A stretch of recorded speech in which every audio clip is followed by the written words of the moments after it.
நற்செய்தி வாசகம். மத்திய எழுதிய நற்செய்தி 9ஆம் அதிகாரம். ஆண்டவரின் உயிருள்ள வார்த்தைகள் 9-13 முடிய.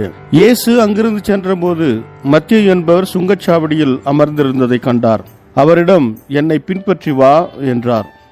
அவரும் எழுந்து இயேசுவை பின்பற்றி சென்றார்.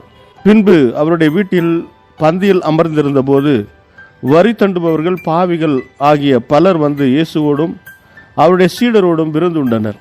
இதை கண்ட பரிசேயர் அவருடைய சீடரிடம், உங்கள் போதகர் வரி தண்டுபவர்களோடும் பாவிகளோடும் சேர்ந்து உண்பது ஏன் என்று கேட்டனர்.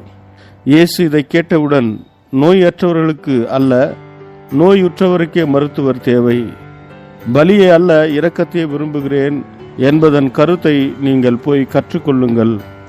ஏனெனில் நேர்மையாளரை அல்ல, பாவிகளை அழைக்க வந்தேன் என்றார். இது கிறிஸ்து வழங்கும் நற்செய்தி. கிறிஸ்துவே உமக்கு புகழ். ಮತ್ತಾಯ ಅಧ್ಯಾಯ 9 ವಚನ 9-13 ಯೇಸು ಹೋಗುತ್ತಿರುವಾಗ ಮತ್ತಾಯ ಎಂಬ ವ್ಯಕ್ತಿಯನ್ನು ಕಂಡನು.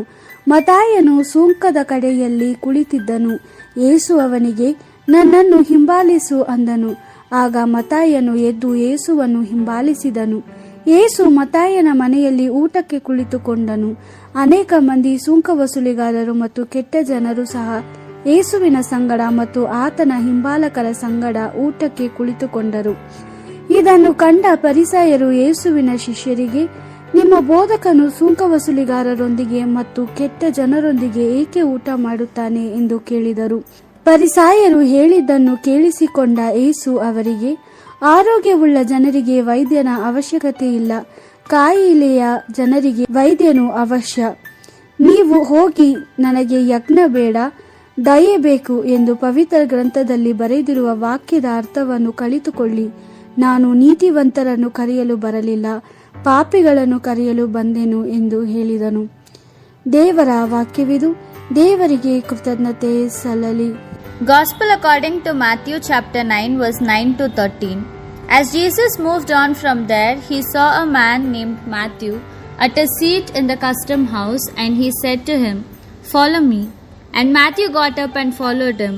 Now it happened, while Jesus was at table in Matthew's house, many tax collectors and other sinners joined Jesus and his disciples.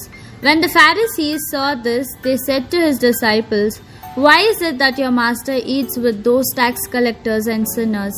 When Jesus heard this, he said, "Healthy people do not need a physician, but sick people do. Go and find out what this means.